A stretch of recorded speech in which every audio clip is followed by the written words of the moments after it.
अब हम आगे चलते हैं संस्कृत व्याकरण की ओर। आप सबने अच्छी रुचि दिखाई है, इसीलिए हमने संस्कृत व्याकरण आगे भी शुरू की है। आपने संस्कृत व्याकरण के कातंत्र रूपमाला में संज्ञा प्रकरण पढ़ा, आपने स्वर संधि पढ़ ली। अब प्रकृति भाव संधि चल रही है, ये भी समाप्त हो रही है। तो आप आ जाइएगा, आप सबके पास में छोटी छोटी बुक्स ये व्याकरण की पहुंच चुकी हैं, और जिनके पास नहीं पहुंची है उनके पास पीडीएफ पहुंच चुका है, सॉफ्ट मैटर। तो उसमें आइएगा। हमने आपको बताया था कि प्रकृति भाव का मतलब क्या है, जो दो शब्द रहते हुए भी एक में नहीं मिलते हैं और उनका अर्थ स्पष्ट हो जाता है। प्रकृति माने नेचर में, नेचुरल वैसे ही शब्द रह जाते हैं, तो उनको कहते हैं प्रकृति भाव संधि। तो एक वचन में भी संधि बताई, दो वचन में भी आपने जाना मणिवादी नाम हुआ इस सूत्र के द्वारा कि मणि प्लस यू और जंपति प्लस यू, इन चीजों को आपने जाना। उसके बाद में अमुकी प्लस अत्र दो वचन में आया था, तो अब इसके अंदर सूत्र लगा था न साको दसाहा, न साको दसाहा, न साको दसः। अब कई चीजें हैं कि संधि में आपको जो बताई जा रही आगे उसको और स्पष्ट करेंगे। यानी अदस, अदस एक शब्द है, अदस शब्द से ही अमुक बना है, तो अदस में अक का आदेश होता है। तो कहा है न साको दशा सूत्र का अर्थ है कि अदस शब्द में यदि अक का आगम हुआ है तो द्विवचन में और ना होते हुए भी संधि हो जाती है। तो अदस शब्द था, उसमें अक आदेश होकर के अमुक बना था। वो विधि आपको बाद में बताऊंगी कि अमुक में दा को माँ हो गया था, और अमुक, अमुके, अमुके शब्द जो है वो दो वचन है, अमुके प्लस अत्र है। क्या है? अमुके प्लस अत्र, अमुक दो कोई व्यक्ति यहाँ पर हैं ऐसा। अब इनकी संधि कैसे करेंगे, तो कह रहे हैं कि इसमें द्विवचन में और ना होते हुए भी संधि हो जाती है। तो इसकी संधि कैसे हुए, अमुकेत्र, इतना कहेंगे, यानी एक अक्षर की कमी हो गई, एक अक्षर, ये अत्र के आ का लोप हो गया तो अमुकेत्र बन गया। लेकिन आ की अस्तित्व को बताने के लिए ये द्विखंडाकार, इसको कहते हैं द्विखंडाकार, ये इसके फॉर्म में जहां पर अत्र की सूचना दे रहा है आ की, अमुकेत्र बन गया, यहाँ संधि भी हो गई। यानी प्रकृति भाव में कहीं कहीं संधि भी हुई है। तो अमुके प्लस अत्र, इस सूत्र से नसाको दशा, इस सूत्र से अमुकेत्र, ये संधि हो गई। अब बहुवचन में संधि, तो अमी शब्द जो है वो बहुवचन है, असौ अमु अमी। आपने कभी रूपमाला को पढ़ा होगा, असौ अमु अमी, अमी बालका, तो ये अमी शब्द जो बहुवचन है। अमी अस्वाहा, अमी एडकाह, ऐसे ये सब शब्द इसमें आए। अमी उष्ट्राह, अमी आदित्य रश्मिया, यानी कि बहुत सारी सूर्य की रश्मियां। तो उसके लिए कहा इसमें सूत्र आया बहुवचन ममी, बहुवचन ममी। बहुवचन ये ममी। सूत्र क्या कहता है, बहुवचन के अमी शब्द से परे स्वर के आने पर संधि नहीं होती है। अमी है ना, इसके बाद अस्वा है, तो ये है स्वर। स्वर और व्यंजन तो सब लोग जानते हैं ना, आ से लेकर अह तक स्वर कहलाते हैं और का से लेकर हा तक व्यंजन कहलाते हैं। तो अमी में आगे अस्वा का आ है, स्वर है, तो इसमें कह रहे संधि नहीं होगी। अमी अस्वाहा, ये ज्यों की त्यों रहेगा, माने ये घोड़े हैं, अमी अस्वाहा, ये घोड़े हैं, तो इसका बस केवल प्लस काट दिया, यानी कि संधि करने के लिए बस इसको हटा दिया और अमी अस्वा हो गया। अमी एडका, अमी आदित्य रश्मिया, अमी उष्ट्रा, ये सब ऊंट हैं। तो ये संधि आपको बताई गई कि ये बहुवचन में संधि नहीं होती है और ज्यों के त्यों रूप रह जाते हैं। आगे चले हम, तो कहा कि आगच्छ भो देवदत्त, अत्र उत्तिष्ठ भो यज्ञ दत्त, इह आया ही भो विष्णु मित्र, इह। आपको सारी चीजें बताएं कि संबोधन कहीं पर करना है तो उसमें क्या संधि होगी, किस प्रकार से संधि होगी। तो सूत्र लगा अनुपदिष्टाश्च, अनुपदिष्टाश्च अनुपदिष्टाश्च, अनुपदिष्टाश्च यानी कि जो अनुपदिष्ट है, अनुपदिष्ट से परे स्वर के आने पर भी संधि नहीं होती है। तो ये ज्यों की त्यों यहाँ पर रह गए कि अ, भो देवदत्त, हे देवदत्त आइए, हे यज्ञदत्त आइए। इस प्रकार से अब आगे और आगे का लेंगे, तब प्रकृति भाव संधि समाप्त होगी। आज हमारे बीच में संस्कृत व्याकरण में प्रकृति भाव संधि का प्रकरण चल रहा है। आपने बहुत अच्छी तरह से जान लिया है कि किस प्रकार से एक वचन के साथ संधि, दो वचन के साथ संधि और बहुवचन के साथ भी संधि जानी है। बहुवचन मम्मी, यह सूत्र पढ़ा आपने कि आगच्छ भो देवदत्त अत्र, उत्तिष्ठ भो यज्ञदत्त इह, आयाहि भो विष्णुमित्र इह। तो इसमें क्या है कि इसमें भो देवदत्त या भो यज्ञदत्त या भो विष्णुमित्र, इसमें संबोधन वाचक है, इसमें जोर लगा करके बोला जाता है, तो ये बहुवचन कहलाता है।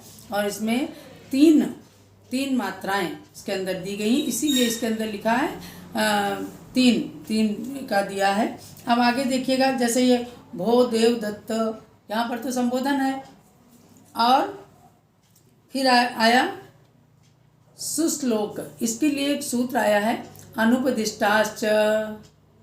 अनुपदिष्टाश्च अर्थात अनुपदिष्ट से परे स्वर के आने पर भी संधि नहीं होती है।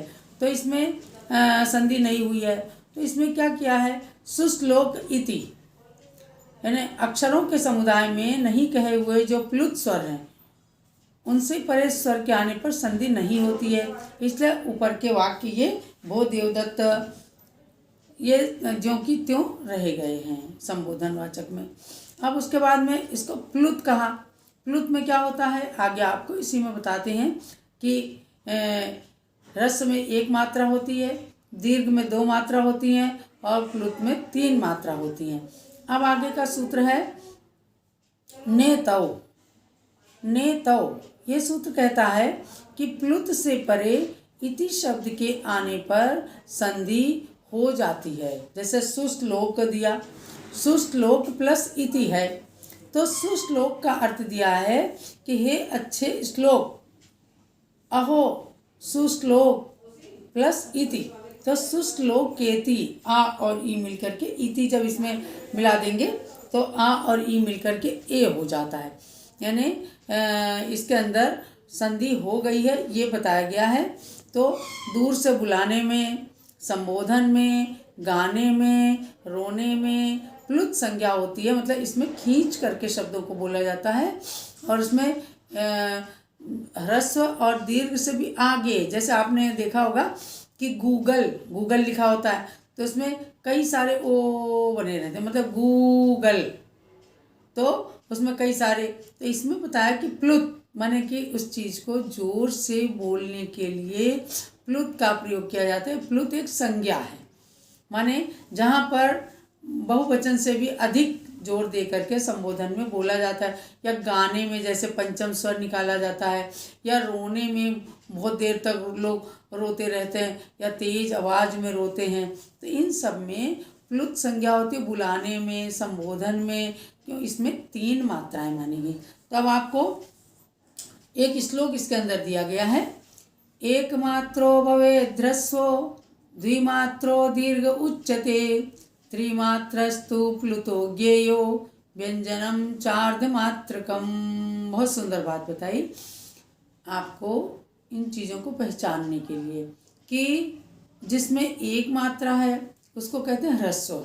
जैसे नमो है, न में एक मात्रा है, उसको ह्रस्व संज्ञा है, उसमें एक मात्रा है। मोह है, वो दीर्घ है, उसमें दो मात्रा हैं, और जिसमें दो मात्राएं होती है उसको कहते हैं दीर्घ। आ जाता है, तो ये बड़ा अक्षर वाला बड़ा आ जिसमें मात्रा लगी होती है वो दीर्घ कहलाते हैं।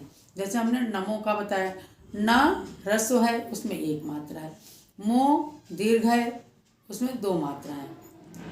आईरियाणम, आ ये दीर्घ है, इसमें दो मात्राएं हैं। और कहा कि जिसमें 3 मात्राएं हो उसे प्लुत कहते हैं। जैसे हे देवदत्त, हे माता, हे सीते, ऐसे इसके अंदर संबोधन वाचक में प्लुत का प्रयोग होता है। यानी इसमें तीन मात्राएं मानी जाती हैं। ये अपने अपने उच्चारण के तरीके होते हैं, तो उसको प्लुत कहा। और जिसमें आधी मात्रा होती है उसको व्यंजन कहते हैं। यानी व्यंजन को लेंगे तो उसमें आधी मात्रा रहेगी। व्यंजन क्या है? क से लेकर ह तक। तो इनका उच्चारण जो हम करते हैं तो समझो स्वर सहित व्यंजन का उच्चारण कर रहे हैं। जब केवल व्यंजन होगा तो उसमें हलंत होगा, यानी उसकी टांग नीचे से अलग होगी। माने कि क, ख, ग, घ ऐसे उसका उच्चारण होगा। तो व्यंजन की आधी मात्रा मानी जाती है, और ह्रस्व की 1 मात्रा, दीर्घ की 2 मात्रा और प्लुत की 3 मात्रा मानी जाती हैं। ये आप अच्छी तरह से जानना। और इस श्लोक के साथ में प्रकृति भाव संधि का प्रकरण पूरा हो जाता है। तो आपने सार रूप में जान लिया कि प्रकृति भाव संधि में कहीं कहीं पर संधि हुई है और कहीं नहीं हुई है। यानी कि यहाँ पर संधि के कार्य के प्राप्त होने पर भी किन्हीं किन्हीं में संधि नहीं होती है, तो पूर्ववत ही पद रह जाते हैं। उसे प्रकृति भाव संधि कहा है। और प्रकृति का मतलब जैसा का तैसा रहना। लेकिन इसको एक प्रकरण इसीलिए बना दिया कि कहीं कहीं इसमें कुछ विशेष नियम के अनुसार इसमें संधि हुई भी है। इसीलिए आपको इसके अंदर यथास्थान बताया गया है कि कहाँ कहाँ संधि हुई है। जैसे ओष्णम बना, एही बना, ओदकांतात् बना, तो ये विशेष अर्थ में इनके संधि का प्रयोग हुआ भी है। इस प्रकार से प्रकृति भाव संधि में दोनों तरह के नियम लगाए गए हैं, बताए गए हैं। आचार्य सर्ववर्म के द्वारा रचित इस कातंत्र व्याकरण की यही सबसे बड़ी विशेषता है। हर एक नियम को अलग अलग सूत्रों के द्वारा प्रदर्शित किया है, और अपने आप में ये व्याकरण बिल्कुल परिपूर्ण है। इस व्याकरण को पढ़ने के बाद आपको आपकी नींव बिल्कुल पक्की हो जाएगी संस्कृत की। यद्यपि कातंत्र व्याकरण और जैनेन्द्र प्रक्रिया नाम की व्याकरण या जैनेन्द्र महावृत्ति या शब्दार्णव चंद्रिका, इनकी पैटर्न बिल्कुल अलग है, लेकिन कातंत्र व्याकरण अपने आप में परिपूर्ण है। उसका उससे मेल मिलाप नहीं है। उसमें प्रत्याहार के बेस पर व्याकरण है जैनेन्द्र प्रक्रिया, और ये अलग से वर्णों का समुदाय अनादिकाल से सिद्ध है। स्वर और व्यंजन के आधार पर इस व्याकरण को बताया गया है। तो यही दोनों में अंतर है। आपका अध्ययन चल रहा है कातंत्र व्याकरण का। इसमें आपने संज्ञा प्रकरण पढ़ा, स्वर संधि पढ़ी, प्रकृति भाव संधि पढ़ी। अब आगे व्यंजन संधि का प्रकरण प्रारंभ होगा। इन संधियों के प्रकरण को पढ़ते हुए आप खूब अच्छा ज्ञान प्राप्त करें। भक्तामर, तत्वार्थ सूत्र आदि अनेक सूत्रों को, स्तोत्रों को शुद्ध शुद्ध पढ़ करके यथास्थान अनुस्वार, व्यंजन, दीर्घ, ह्रस्व, इन सब की जानकारी को प्राप्त करके जब आप संस्कृत को पढ़ेंगे तो आपको पुण्य की भी अत्यधिक प्राप्ति होगी, और सुनने वाले को भी कर्ण प्रिय लगेगा, और आपकी अर्थ शुद्धि, व्यंजन शुद्धि, स्वर शुद्धि, इन सब की शुद्धि के साथ पढ़ने में आपको भी आनंद आएगा। ज्ञान की प्राप्ति करें। सबके लिए बहुत बहुत मंगल आशीर्वाद।